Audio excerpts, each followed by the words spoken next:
कानून है, एक भागवतिक कानून है, एक जागतिक कानून है, भारतीय कानून। तो अगर भारतीय कानून नहीं पकड़ पाया तो भागवतिक कानून पकड़ लेगा, और वो आपको ऐसे दंड देगा फिर किसी काम के नहीं रहते। तो इसलिए गंदी बात ना की जाए, खूब नाम जप किया जाए। मोबाइल शत्रु नहीं है, मोबाइल मित्र है। मोबाइल से आप एकांतिक सुन सकते हैं, मोबाइल से आप सत्संग सुन सकते हैं, मोबाइल से आप भागवतिक बातें भी तो देख सकते हैं। तो आप भागवतिक बातें क्यों नहीं देखते जब भक्त है? आप गलत क्यों प्रयोग करते हैं? मान लो गेम खेलना, इधर उधर के सीरियल देखना, इधर उधर की बातें देखना, वो आपके ऊपर। इसे स्वस्थ शरीर नहीं कहते। आपका शरीर अस्वस्थ है। शरीर में अधिक चर्बी बढ़ जाना, शरीर का अधिक वजन बढ़ जाना, ये आपके जो मेन अंग हैं उन पर इसका प्रभाव पड़ेगा। लीवर है, किडनी है, हार्ट, इन पर प्रभाव पड़ेगा। अधिक चर्बी है, शरीर के लिए ठीक नहीं है। तो आप दौड़ लगाओ। अब आज हमारे समाज में शोषण वृद्धि, बुद्धि की वृद्धि हो रही है। दूसरों को दुख पहुंचाकर स्वयं सुख भोगने की इच्छा का नाम राक्षसी वृत्ति, और अपने को दुख देकर दूसरे को सुख देने का नाम दैवी संपदा। वो दैवी संपदा भागवतिक है। राक्षसी भोजन की मांग करे, देवो भोग कैसे हो सकता है? आके कहें हमें मुर्गा मछली खवाओ तो हमारे पूजा देवो भव की पूर्ति होगी, हम नाना प्रकार के कुमार्गगामी प्रवृत्ति करें, ऐसे असुरों का आसुरी भाव पुष्ट करना देवो भव नहीं कहलाता। माता पिता संत महात्मा भगवत विग्रह सबका अपमान जो कर रहे, तो देखो ये जो मदिरा पीते, मांस खाते हैं, माता पिता को मारते पीटते हैं, भगवान की निंदा करते हैं, ये मनुष्य रूप में राक्षस ही तो हैं, और कौन है? पराई बहन बेटी को कैसे राक्षसों की तरह नोच नोच कर मार डालते हैं, ये सब क्या है? राक्षस ही तो। कि हम उधर की संस्कृति को स्वीकार कर रहे हैं, नहीं, ये हमारा दुर्भाग्य हो रहा।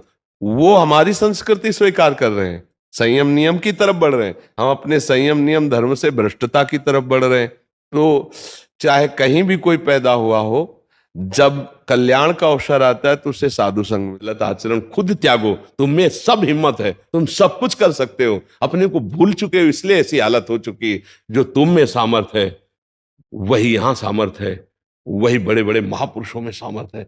तुमने अपनी सामर्थ खो दी, भूल करके माया में खो दी। उसे जागृत करो। राधा राधा, कृष्ण कृष्ण, राम राम, हरि हरि, इसी से अभी जागृत हो जाए। को पता नहीं कि हमने अमुक जगह त्रुटि की, हमने अमुक जगह गलती की, ऐसे सबको पता है। अगर उन जानी हुई गलतियों को हम रोक दें तो अभी हमारे आनंद का सिंधु उमड़ने लगे।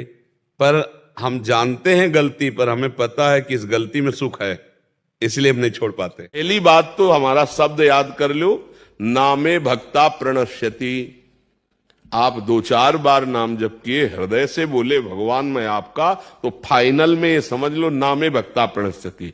अब यदि बीच में हमारे द्वारा गलती होना एक अलग बात है, और अपराध करना एक अलग बात है, उसमें ध्यान रखना। जानबूझ के नाम के बल पर कि अब, और फिर अब तो फिर पिटाई होगी, वो संभाल लेंगे, उन संभालने का तरीका उनका अलग है।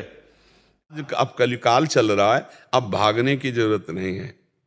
अब जो पहले था कि गुफाएं थी, वृक्ष थे, आप कहाँ जाओगे विश्व में? जहां जहां एकांत समझते हो कि ये एकांत, वहां असत पुरुषों का वास हो गया। इसलिए रात दिन भजनानंदी महात्मा जब भजन करते हैं तब संसार का मंगल और स्वयं का कल्याण करते हैं।